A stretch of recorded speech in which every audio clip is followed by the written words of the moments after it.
Campo Afora Podcast. Oferecimento. Multirural Agro Cerealista Ferigolo. Benefícios em todos os campos. Oneide Bombas Injetoras. Autorizada Bosch Diesel Center. Universitária Corretora de Seguros. Nosso compromisso é a sua segurança. Arrozeira F. Dotto. Em Vale Vêneto, São João do Polesine.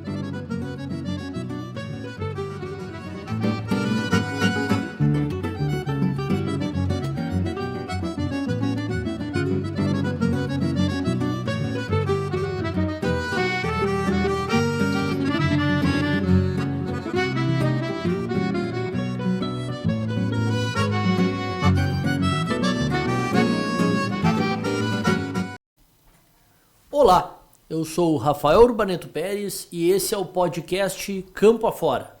No programa de hoje, traremos questões, aspectos específicos ao agronegócio, ligando pesquisa, tecnologia, inteligência artificial e também questões de cunho jurídico vinculadas ao agronegócio. Dentre os nossos convidados, temos o Dr. Sérgio Ur, que é produtor rural, advogado ligado ao agronegócio.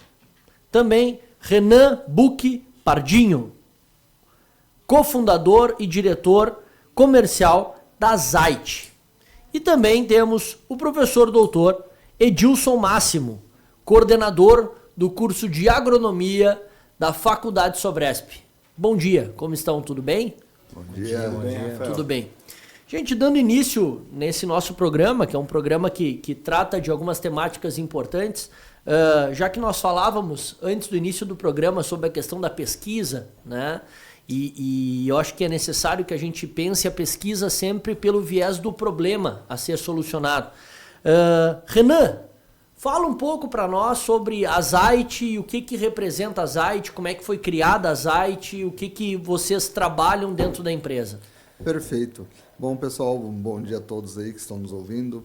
A Zait, ela nasceu dessa dor que é a pesquisa que é feita nas universidades, às vezes ela não chega ao consumidor final. Então, se pesquisa muito e às vezes acaba morrendo num paper, num artigo, mas ela não tem o impacto que necessita para, no caso do agronegócio. Então, com essa vertente, né, durante o meu doutorado, eu e minha sócia Paula, a gente via essa dor que o campo tem, principalmente para análises. O tempo que demora para você fazer uma coleta, seja de um soja, seja a coleta de uma planta, seja de um embrião, alguma coisa relacionada que você tem no campo, você precisa levar para o laboratório. O laboratório tem seu tempo de processar a entrada dessa amostra, aí depois ele emite um laudo. Só que esse laudo é a mesma coisa que um laudo médico, você não consegue interpretar ele. O produtor não interpreta ele. Ele tem que levar até um agrônomo ou um veterinário para fazer essa interpretação. Então, a Zait surge com esse propósito de pegar o que está sendo feito de ponta na pesquisa e levar isso até o campo. Então, hoje nós temos algumas tecnologias que fazem análise a campo utilizando inteligência artificial. Uma delas, o nosso case de sucesso, é um dispositivo portátil que faz análise dos teores de proteína, óleo e umidade nos grãos de soja. Isso a gente faz essa análise em 90 segundos em loco, lá no campo. Tá, mas por que proteína em soja? Eu sempre brinco com os produtores, né? Falo, por que tu produz, por que tu planta soja? Porque dá dinheiro. Tá correto. Mas, na verdade, a soja ela é plantada porque ela tem altos teores de proteína e óleo. Então, quando o agro diz que ele alimenta o mundo, é verdade. Porque, dessa forma, a proteína que vai para a soja, ela vai virar um farelo de soja, não só o óleo de soja que nós, os seres humanos, consumimos, mas também essa proteína vai alimentar o gado, na forma da ração ou propriamente farelo de soja dito. Então, indiretamente, quando a gente come o nosso churrasquinho ali, a gente está comendo soja. Então, com essa tecnologia, é propiciar que o produtor brasileiro, o produtor rural que planta soja, ele possa aumentar os seus teores de proteína e óleo e, assim, agregar muito mais valor a essa commodity. Tu sabes que eu, além de advogado, sou professor também, né? E essa é a grande virada de chaves, eu penso, numa pesquisa eficiente, e é uma briga que eu tenho, pelo menos com meus alunos, a questão de que muitas vezes a pesquisa ela não se propõe a um problema, né? Ou ela não tem uma aplicabilidade direta. Então, especialmente o pessoal do direito, às vezes eles pesquisam determinadas situações que não vai ter uma aplicabilidade. E aí quando a gente verifica que tu, por meio da Zait, tu resolve um problema pro produtor, tu faz com que tu em 90 segundos, tu falaste que tu dá uma resposta. Então, enfim, né? Traduz essa ideia e eu acho que isso é muito vantajoso. Não sei qual a colaboração de vocês aqui, Sérgio, em relação a essas questões. Eu puxando um gancho do que o Renan comentasse ali, o soja, na verdade, hoje, tudo que tu disseste está certo, mas eu vou um pouco além. Um dia eu estava lendo, um grão de soja, hoje tu tira 90 produtos, 90 finalidades. Até para o cosmético, hoje estão usando o grão de soja. Então, assim, as pessoas, a gente fala, é para ganhar dinheiro, sim, mas assim, o grande mal do Brasil, talvez, não sei se já tem alguém desenvolvido, mas eu não me lembro se tem aqui uma empresa que ficasse com o grão aqui, porque o grão hoje, a maioria, 99% é exportação. Não sei se estou errado, mas é mais ou menos por aí, né? 70%. Então assim, tu manda para exportação. E aqui no Brasil fica pouco. O Brasil precisava ter uma mão de obra, uma empresa ou algo que ficasse com o grão aqui. Porque o grão in natura vai todo para fora praticamente e aqui não fica nada. É aquela história de você vender produto de valor agregado, né? Perfeito. Você vender commodity, óbvio, você quando produz muita commodity, hoje o Brasil é o maior produtor de commodities, com essa briga tarifária aí o Brasil acaba se favorecendo, porque a China, que é a maior compradora, vai deixar de comprar dos Estados Unidos como retaliação. Mas quando a gente olha, produz soja, o que o colega falou é verdade. Você tem que ter indústrias que processam essa soja, seja para o farelo de soja, como eu mencionei, seja para o cosmético, seja para qualquer outra finalidade, porque aí você vende produto de valor agregado. Você agrega valor. E você exportar somente soja não te dá valor agregado nenhum, principalmente para o produtor. Então, hoje, a gente frequenta muitas as feiras, né? A gente expôs na Expo Direto, na AgriShow, que é a maior feira da América Latina, e tem empresas que eu não sabia, que eu acabei conhecendo esse ano, que eles vendem pequenos esmagadores de soja para o próprio produtor, que tem ou gado ou não, esmagar o seu soja e produzir o farelo de soja. E ele pode vender para os seus vizinhos. Então, a soja não precisa ser vendida diretamente in natura, porque ela tem muito menor valor. E possivelmente, eu não sei se tem a questão do valor desse, porque daí é um subproduto da soja. Tu sabes que eu já li materiais que tratam sobre essa questão, né? O Brasil, ele exporta in natura a soja, a China é um dos grandes importadores de soja e a China é um dos grandes exportadores de subprodutos da soja. Sim. Então, ou seja, e o valor agregado é muito maior. E aí eu não sei até que ponto há por parte, eu acredito da pesquisa exista, mas eu não sei com fim governamental, não somente com a questão do empreendedorismo, o interesse de que, além da questão da matéria-prima que é produzida aqui, se criassem e se incentivasse a criação de subprodutos para que a gente agregasse ainda mais valor. E aí imaginemos qual seria o patamar de valores, pensando na questão econômica, nós só estamos trabalhando um produto. Acredito que deve ser ligado ao agronegócio. Nós devemos ter mais produtos que são in natura exportados e depois talvez a gente até importa um subproduto pagando 3, 4 vezes. E eu vou além, porque esse já é um problema que nós vamos ter a médio e a longo prazo, porque a China acabou de lançar, o ano passado, o seu Plano Nacional de Produção de Alimentos. Ela quer ser autossuficiente. E tu sabe então você já está vendo no horizonte, você está vendo no horizonte aonde a China vai parar de comprar soja. E aí, o que você vai fazer com essa soja no Brasil? Renan, eu vou mais longe ainda e o Urbanito fez um gancho brilhante. Mas assim, na verdade é o seguinte, o que está acontecendo? Na época que nós era piá, tinha o Brizola, foi um candidato a presidente, foi governador, ele dizia aos interesses. Os interesses. Por que o Brasil não tem um incentivo forte? Porque hoje é público e notório que a menina dos olhos da China chama-se Brasil. O Brasil hoje ele está equiparado aos Estados Unidos, que era o maior produtor do mundo, e o Brasil hoje passou a ser também um dos maiores produtores do mundo. Falar os Estados Unidos, não é os Estados Unidos primeiro, o Brasil segundo, eles estão igualitários. E essa briga dos Estados Unidos com a China já tem um viés e um interesse.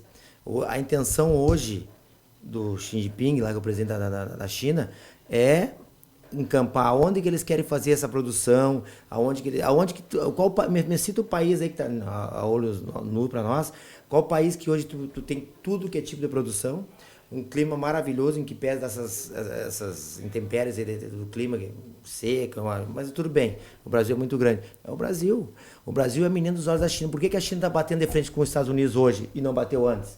Porque a China está de olho na nossa agricultura, na nossa produção, em tudo aqui no Brasil. O Brasil hoje é menino dos olhos deles. E eles querem, a intenção da China é tomar conta. Tomar conta, se não me falha a memória, eu já ouvi, não me recordo a fonte agora, que eles já adquiriram alguma cooperativa, esmagadora aí para o Paraná e para cima, eles já adquiriram. E teve umas empresas grandes aí para cima, que eles chegaram para comprar, encampar toda, e aí os caras disseram, não, só um pouquinho, aqui não. Que não pode despejar dinheiro, nós não vamos vender. Nossa intenção é produzir e ficar no Brasil e exportar para vocês. É por isso que está vendo essa guerra comercial, que a China sem preocupação nenhuma. Por quê? Porque ela tem o segundo plano, que na verdade é o primeiro plano deles, né? Pode ver que eles não recuaram com os Estados Unidos. Antigamente os Estados Unidos berravam, eles baixavam a guarda porque eles dependiam dos Estados Unidos também. Hoje eles não dependem mais. Entendeu? Não dependem mais porque eles sabem que tem o Brasil aqui que está pronto para ser entregue. A intenção é essa, é entregar o Brasil, numa forma geral, no sentido macro, para os chineses administrar. Sabes que eu gosto muito de ler alguns textos sobre Estado, de uma forma geral, assim. E já faz muitos anos que a questão de soberania de um Estado estava vinculada à questão poder bélico, né? Ainda tem uma concepção sobre poder bélico. Hoje em dia se fala muito sobre soberania atrelada à questão da informação, de ter informação, conhecimento, e a segurança alimentar, ela tem se tornado, e talvez daqui a alguns anos, inclusive a água, né, vai ser uma ferramenta ligada à questão de soberania dos estados. Então, essa tua fala, em que tu traz, né, essa política deles, né? O que me assusta não é a questão deles quererem isso. E acredito, de certa forma eles estão certos. O que me preocupa é a nossa visão interna, né? Com o nosso potencial que a gente tem, e aí quando eu falo potencial não é somente o produtor, mas é também a questão da pesquisa de ponta, é a questão de investimento em tecnologia, que a gente tem essa capacidade, e aí eu não vejo por parte do brasileiro, eu não sei o que se vocês convergem comigo ou divergem, e estou aberto para discussão, mas eu não vejo por parte do brasileiro essa preocupação em talvez tornar ainda mais valoroso o agronegócio brasileiro, vendo esses caminhos que são próprios nossos. Não sei se vocês concordam. Mas é o caminho que nós temos a seguir, ao meu ponto de vista, né? É o que trouxe o primeiro assunto daqui da nossa conversa. É você trazer o desenvolvimento tecnológico da pesquisa para o campo. Porque esse cenário, que nem tu disse, soberania, cada país tem a sua soberania e seus planos de desenvolvimento. A China está fazendo o plano dela para alimentação alimentar da sua população. Tudo bem, direito deles. E nós? O que nós vamos fazer a partir dessa informação? Porque, querendo ou não, nós estamos produzindo soja. E hoje, majoritariamente, a nossa soja, só o exemplo da soja para não ficar muito amplo. Sim. A soja ela é vendida para a China. Se a China começar a produzir soja e ela vai ter tecnologia, porque a gente brinca, né? O grão de soja não tem tecnologia nenhuma. Errado. O grão de soja tem tecnologia de um chip. É cultivar nova, é resistente a intempéries climáticos, ela é cultivar de ciclo mais longo, cultivar de ciclo mais curto. Então ela tem muita tecnologia ali envolvida. Quando a China desenvolver, e ela tem capacidade para desenvolver, porque ela tem recurso, tem intelecto para fazer isso, o que o Brasil? Como é que a gente vai estar preparado? Aí entra a questão de a gente precisa se reindustrializar e entender quais são nossas tecnologias, os nossos pontos fortes. Só que com juros hoje em 15, que empresário vai conseguir fazer o seu investimento necessário para industrializar? E vou além. A gente tem aqui em Porto Alegre, aqui no Rio Grande do Sul, que está tentando voltar às ativas, a Ceitec. Para quem não conhece a Ceitec, ela é uma fabricante de chip, ela é dos semicondutores, que é o que está acontecendo com toda essa briga que existe no mundo inteiro. Uhum. Quem detém o poder da tecnologia hoje está na liderança. Onde que está? Meta, Google, todas essas empresas de tecnologia. Por que se fala tanto em inteligência artificial? Porque isso aí vai gerar um poder de tecnologia, do poderio bélico ou não, o poderio da informação, e você vai poder barganhar em termos de que você precisa. O Brasil precisa sim se posicionar e entender que o produtor ele faz parte de toda essa cadeia e a gente precisa trazer ele para dentro dessa vertente da pesquisa, e a pesquisa ainda mais precisa ir até o produtor para ver, olha, o que está acontecendo, o que está precisando. Não adianta eu, dentro de uma pesquisa, eu vou desenvolver algo que está na minha cabeça. A minha cabeça não é a realidade. Renan, tu tocou num ponto, desculpa, só para fazer um ganchozinho aí. Ele tocou num ponto crucial. A China, hoje o juro da China lá eles não têm, né? 1%, 0,5% ao ano, para ter uma ideia. Eles não têm porque eles incentivam. Lembra que eu falei aqui agora qual que é a menina dos olhos da China? Brasil. Aí tu começa a pensar assim, pô, mas por que tá o juro hoje é 18%, 20%? Vai, não somente o agricultor, vai a empresa, como disseste aí, pegar um juro para investir, para mim fazer pesquisa, para gerar riqueza para o país, para organizar, entendeu? De uma forma ampla, tu ajudar o teu país, né? Aí tu vai lá no banco, eu tenho CDI mais tanto, quanto que dá o total? 18% ao ano, 20% ao ano. Quem que vai pegar um juro desses aí só se tiver no desespero para fazer um investimento, entendeu? Então, assim, por que estão fazendo tudo isso? Porque é justamente isso que eu te falei. Eu não sou apartidário, não tenho partido político, não gosto de política, assisto algumas coisas ali, mas não gosto nem de assistir. Mas se tu parar para pensar, assim, o Brasil está caminhando para uma situação que a gente não vê uma luz no final do túnel se continuar nesse ritmo. Entendeu? É um gasto desordenado, os juros absurdos, onde o empresário, eu falo desde o princípio que o agricultor primário, ele é um empresário. Ele tem que se olhar como empresário, ele tem que se olhar. Ele não se olha. Não é se olhar hoje, até por lei, até porque, só para fazer um ganchozinho da área que eu atuo, assim, a lei da recuperação, tanto que o STJ, as instâncias superiores já entenderam que tu tem que ter um período de 2 anos de carência de trabalho no CNPJ para ingressar com a recuperação judicial. A exceção é que, o que eles dizem? Que o agro, por mais ser primário, a partir do momento que o produto dele é vendido, gera ICMS, tem talão do produtor, essa situação toda, ele passou a ser um empresário. Então não precisa ter aquela carência. Então, o cara planta 40 anos, então precisa abrir um CNPJ e esperar 2 anos para entrar com a recuperação. Tu entra imediatamente, justamente por isso, porque o agro primário ele é visto como um empresário. Tá entendendo? Então, só que assim, aí tu bate lá para pegar um empréstimo para investimento. Eu vou investir até na compra de um imóvel, vou comprar mais terra para produzir mais, para gerar mais emprego. Essa questão dos juros, ela tem que ser revista. Porque, assim, óbvio, hoje, talvez o pessoal que está nos ouvindo não sabe, mas não é mais o nosso governo, qualquer governo que entre, a partir daqui controla os juros. É o Banco Central, ele é autônomo, ele define o que ele quiser como política. E ele define essa política baseada de que se eu não aumentar os juros, eu vou aumentar a inflação. Só que se você baixa os juros, entra numa outra vertente, que se você baixa os juros, você aumenta o investimento, você aumenta a capacidade de oferecer a oferta. Pouco importa a inflação. Tá tendo demanda? Então vamos aumentar a oferta. Eu controlo, eu não preciso aumentar os juros para reduzir minha demanda. Porque aumento de juros, basicamente, eu não sou economista, e se eu estiver falando alguma coisa aqui, por favor, quem tiver mais conhecimento pode falar. Mas o que eu pouco entendo eu controlo a lei da oferta e demanda. Como é que o nosso país sempre, histórico, controlou? Ele controlou a demanda, aumentando os juros. Nós crescemos sempre com juros exorbitantes. Mas por que não inverte? Por que não investe na industrialização e começa a ofertar mais? Porque se eu começo a ter uma maior demanda, eu fomento a indústria para ela conseguir atender essa demanda e o produto não estourar o seu preço. E aí você controla a inflação. Só que se você aumenta os juros, você não ataca só a inflação que está ali, você está atacando quase todo mundo e aí começa toda a cadeia. De todo e qualquer produto, e principal os varejistas. Olhando aqui para Santa Maria, que é do comércio, a margem do pessoal é margem baixa. É margem baixa, esse cara ele tem que planejar muito ao pegar um empréstimo de 15%. E sem falar da circulação, né, da financeira, porque assim, eu tenho uma turminha de jogar futebol com os meninos, a maioria é corretor, tem construtor, tudo parado. Estão tudo sentindo. Tá tudo parado, assim, dá uma situação bem complicada, caótica, que a gente fica com pena. Porque a partir do momento que tu pega, como tu disseste, que tu pega uma circulação maior de valores, da moeda, eu vou lá e compro o copo, tá com o Urbaneto já do copo, ele vendeu o copo para mim, já compra o do Renan, aí a situação melhora muito, entendeu? É que eu acho que Santa Maria, na contramão de outras cidades que são umbilicalmente ligadas ao setor primário, Santa Maria ainda tem um setor de serviços muito forte. Então nós temos a questão da segundo maior contingente militar, nós temos a questão do serviço público, né?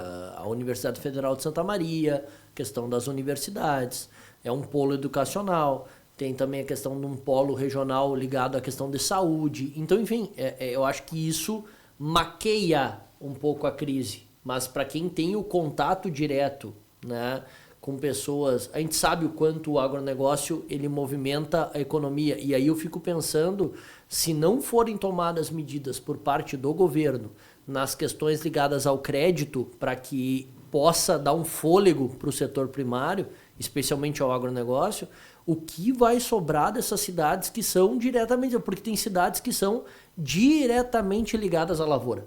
Não há como. E aí as pessoas... Eu não sei qual vai ser o futuro desse... E eu não sei até que ponto não é proposital isso. Né? Então, enfim, eu não sei. É uma questão a ser pensada. Professor Edilson, o senhor está muito calado e está anotando muitas coisas. Então, o que Pois é, cara. Eu estou anotando aqui, né? Porque eu acho que a minha contribuição seria de trazer esse lastro histórico, né? Do que a gente vive, né? De tudo isso que vocês trouxeram, de juros, de economia, de processos de desenvolvimento de pesquisa e extensão, né? E assim, eu queria voltar alguns séculos, né? Alguns séculos, que trazer algumas ideias para vocês. Tudo isso aqui que eu vou falar tá depositado na minha tese. Eu fiz na minha tese, eu escrevo e publico, né? E pesquiso sobre economia e desenvolvimento.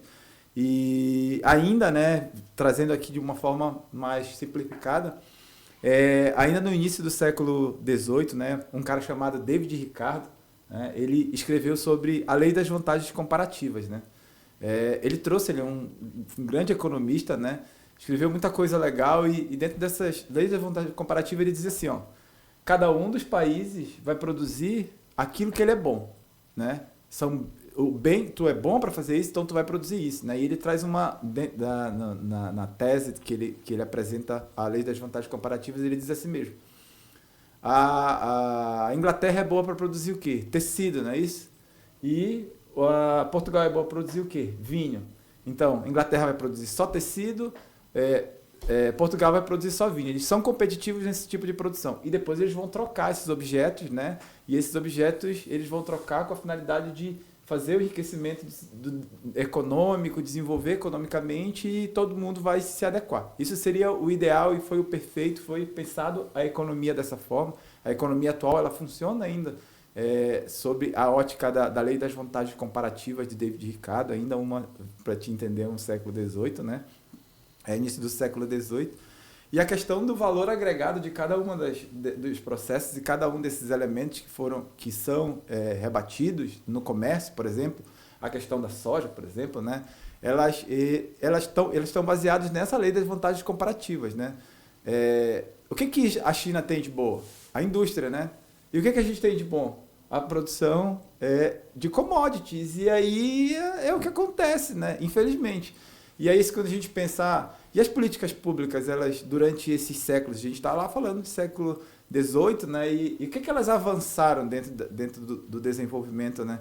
De pesquisas, de desenvolvimento, de fomento, por exemplo, às indústrias e aos processos. E aí a gente percebe uma coisa, isso eu falo muito com os meus alunos dentro de sala de aula, né? Por que o agricultor ele vende o litro de leite para a cooperativa a 50 centavos e ele não vai diretamente vender lá no mercado a R$2, R$3, que é o preço que o mercado compra? Porque ele perde tudo isso. Ele perde tudo isso porque a diluição, a margem de diluição financeira para o agricultor é a menor de todas. Né? É a menor de todas, porque ele está vendendo ainda o produto in natura. Ele não tem como... E mais, né? É uma coisa que a gente vê ali na Quarta Colônia. Né? A Quarta Colônia, tu vai ali, tu entra nas lojas que que vendem embutidos e essas coisas, e sempre vai encontrar lá um doce de leite, tu sempre vai encontrar uma compota de morango ou compota de qualquer outra coisa. Ah, mas é porque eles quiseram fazer isso. Não, aqueles são produtos que iriam estragar e eles deram um jeito de fazer uma compota, deram um jeito de fazer o doce de leite, mas isso em nenhum momento foi o movimento de uma política pública, não. né? Não foi o empreendedorismo, né? Foi algo forçado que o agricultor foi trabalhando, foi se virando e foi adequando às necessidades dele, diferente de uma política internacional, né? Que é baseada nessas trocas, nesses modelos de troca, né? E aí eu venho vou avançando, né? Vou para o século XX trabalhar a geopolítica, como é que é o desenvolvimento geopolítico, né? E aí a gente tem os países que têm um poder maior ali, é um tabuleiro de xadrez, a geopolítica é um tabuleiro de xadrez, e alguns países mexem aquelas peças, né? E aí esses países, eles mexem aquelas peças porque eles têm, de uma forma ou de outra, um modelo mais competitivo economicamente no mundo, né? E é o que acontece. E o Brasil ainda precisa correr um pouquinho. A gente já avançou, isso é fato, né? E aí eu trago aqui avançando já no metade do século XX, né? Eu trago uma política de expansão, né, do agronegócio que foi importantíssima, como, por exemplo, a empresa brasileira de pesquisa agropecuária, que é a Embrapa, que foi criada em 1973, e vejam bem, com o objetivo de estabelecer pesquisa e levar essa pesquisa para o campo. Soja só está no centro-oeste por causa da Embrapa. Exatamente. Mas veja bem, a Embrapa, um ano, né, depois, a Embrapa não conseguia levar essa pesquisa e essa produção para o campo. E aí o governo então vem e me traz a Embrater, Empresa Brasileira de Assistência Técnica e Extensão Rural, para trabalhar o desenvolvimento da pesquisa, para levar essa pesquisa ao produtor, né, para que a gente possa engrossar a tese de que, olha, a gente precisa trabalhar a industrialização, a gente precisa trabalhar o nível de produtividade de uma forma mais tecnológica, que é o que o Renan traz, né, para a gente precisa falar com o agricultor, né, que é o que o Sérgio está fazendo aqui, entendendo que, olha, pesquisas estão sendo direcionadas e a gente precisa entender como é que tudo isso foi criado, né? E como é que a gente vai sair disso, né? Através de pesquisas voltadas à gestão, por exemplo, né? E aí falava em outro momento, né? Tu vai lá no banco, tu vai pegar uma grana no banco e vai pagar absurdamente, mas tu tem uma assistência de como tu vai gerir esse dinheiro que tu pegou ali? O banco te dá essa assistência? Esse é o problema. Esse é o ponto-chave. E aí a gente tem que contar com algumas mentes que tiveram oportunidade. Por exemplo, estou aqui com o Renan, que foi uma grata surpresa hoje, que foi o cara que dividimos uma casa na época do doutorado e pudemos conversar muito sobre isso. Nossos finais de semana eram regados a muito bate-papo, de troca informacional a respeito de, olha, o que tu pensa sobre isso? O que tu pensa sobre isso? E essa formação também deve ser dentro da academia, né? E eu te pergunto, Edilson, já que tu tocaste nesse assunto, e faço uma meia-culpa aqui, e eu acho que o Sérgio vai concordar comigo. Pelo menos no direito, é muito comum nós formarmos advogados, formarmos servidores públicos, mas muito pouco se fala no curso de direito sobre gestão do próprio escritório. Né? Então, ou seja, não é incomum nós nos depararmos com profissionais que acabam, enfim, por decisões que eles tomam sem ter um conhecimento básico, porque a academia não fornece a eles esse conhecimento, tomam decisões, e isso acaba acarretando numa questão econômica, numa questão de inviabilizar talvez o escritório, acabam fechando o escritório. Essa questão, tu, enquanto coordenador do curso de Direito da Faculdade Sobresp, de Agronomia, de Agronomia, do curso da Faculdade Sobresp, vocês trabalham alguma questão ligada à gestão lá para que o agrônomo saia tendo essa percepção? O cerne do curso é a gestão. Né? O cerne do curso é a gestão.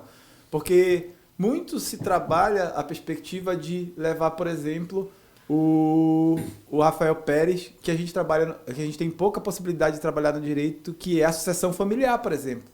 Como é que a gente faz a gestão dessa sucessão familiar? Então, o cerne do curso de agronomia da Faculdade Sobresp, de fato, é a gestão, para que a gente possa compreender o agricultor e a gente possa trabalhar essas perspectivas do agricultor diretamente nesse processo. E tu falaste da sucessão familiar, 40% a 50% dos produtores encaram isso como a sua maior dificuldade, a sucessão. Isso. Muitos produtores estão somente arrendando porque não tem filho para assumir e não sabe como fazer essa sucessão. Eu diria que é mais. Eu te diria que é mais. Hoje, tu pegar 70%, 80% aí não é somente na questão da agricultura, mas empresarial, as maiores dificuldades é a questão da sucessão. Eu cito, tem um cara muito bem sucedido em Júlia Castilhos ali, até que comanda hoje a cidade, é o prefeito.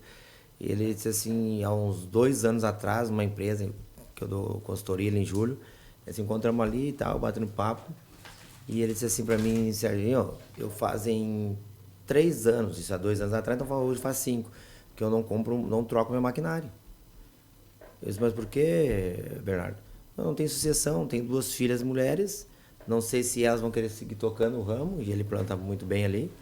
Então eu estou assim, mantendo o que eu tenho, até ver o que vai se definir para frente. Tá bem, então. Então, gente, encaminhando para o fim, eu sempre peço que os nossos convidados deixem uma última mensagem para o nosso ouvinte. Começar por ti, Renan. Né? Renan Bucchi Pardinho, cofundador e diretor comercial da Zait. Qual a tua mensagem para o nosso ouvinte? Eu acho que aproveitar esse gancho de final, a gestão, seja de uma casa, ou seja de uma empresa, ou seja de uma fazenda, que é uma empresa, e eu chamo toda propriedade rural de fazenda, não importa o seu tamanho, porque ela tem que ser encarada como uma empresa. Acho que essa é a chave, e é bom saber que alguns cursos já estão trazendo isso em foco, porque essa é uma maior dor. Eu até brinco, né? Eu falo assim, todo empresário precisa aprender gestão. Onde que ele tem que ir? Ele tem que ir para o setor privado, nada contra, da educação, mas isso mostra que não tem políticas públicas para gestão. Perfeito.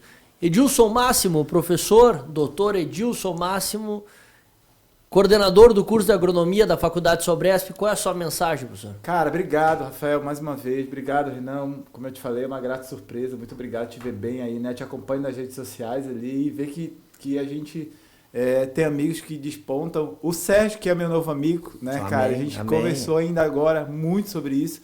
E para mim é muito importante ouvir de vocês, entender o que a gente está precisando, né? Buscar fora, derrubar os muros da faculdade, derrubar os muros da academia, para a gente é muito importante, porque é por vocês e para vocês que a gente deve trabalhar o ensino, a pesquisa e a extensão.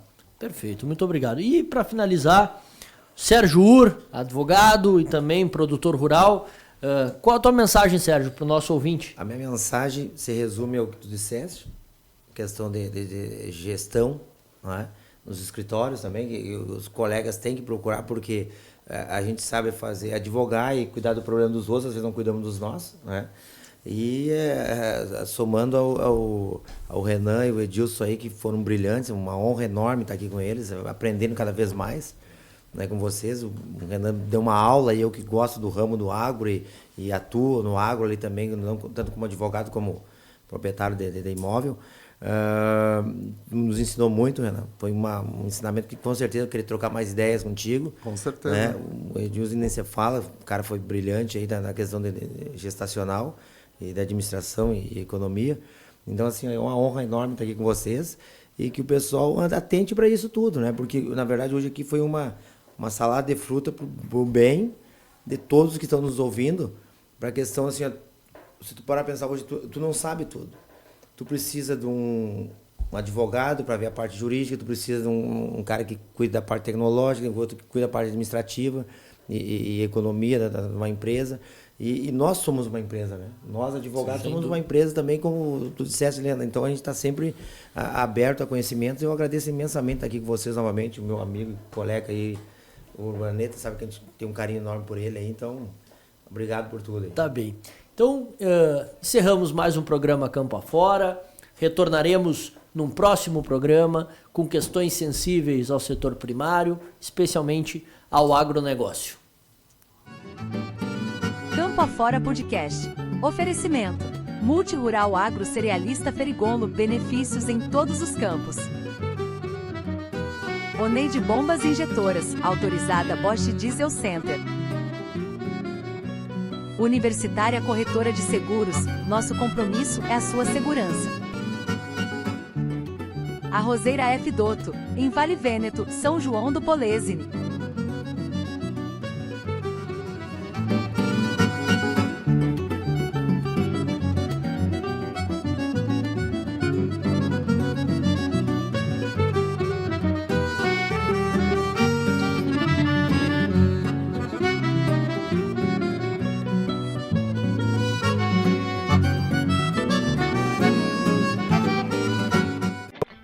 Neide Bombas Injetoras, autorizada Bosch Diesel Center, você encontra serviços de alta qualidade e equipamentos de última geração, garantindo sua segurança e economia.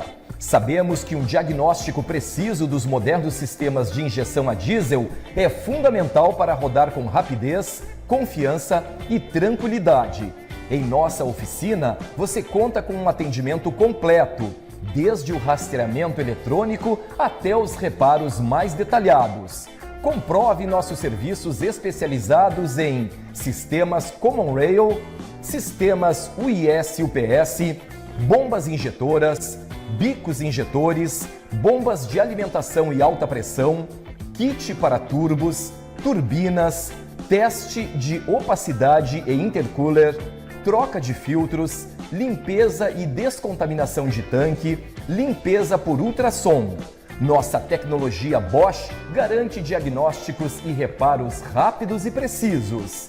Visite-nos na estrada BR-392, número 3300, em Santa Maria, Rio Grande do Sul, e comprove a eficiência dos nossos serviços. Existem coisas na vida que merecem todo o nosso cuidado, como garantir a segurança das pessoas que a gente mais ama, ter o nosso patrimônio protegido ou estar pronto para encarar novas etapas na vida. Há mais de 20 anos, é exatamente isso que a Universitária Corretora de Seguros faz. Cuida de tudo que é importante para cada um de nós. Aqui, você encontra o melhor plano de seguro para sua família, seu lar, seu carro, empresa e demais bens, além de contar com todo o nosso suporte em suas viagens. Atendemos todo o estado. Nosso escritório está localizado na Rua Pinto Bandeira, número 42 Térreo, em Santa Maria, Rio Grande do Sul. Rua General Liberato Bittencourt, em Florianópolis. E na Avenida Getúlio Vargas, no centro de Júlio de Castilhos. Universitária Seguros. Nosso compromisso é a sua segurança. Multirural Agrocerealista Ferigolo, há 22 anos empreendendo com força no segmento do agronegócio no estado do Rio Grande do Sul. Empresa tradicional com sede em Nova Palma, especializada no comércio de produtos agrícolas, assistência técnica e projetos para custeio e investimento. Distribuidora oficial Bayer Crop Science, Calcários DB e Iara Brasil Fertilizantes. Recebemos grãos para armazenagem e comercialização nas unidades de Nova Palma, Júlio de Castilhos, Quevedos e em São Cepé. A Multirural caminha lado a lado com o produtor rural, propiciando rentabilidade em todos os ciclos da sua lavoura, através de soluções, orientações e produtos com qualidade comprovada. Multirural Agrocerealista Ferigolo, benefícios em todos os campos.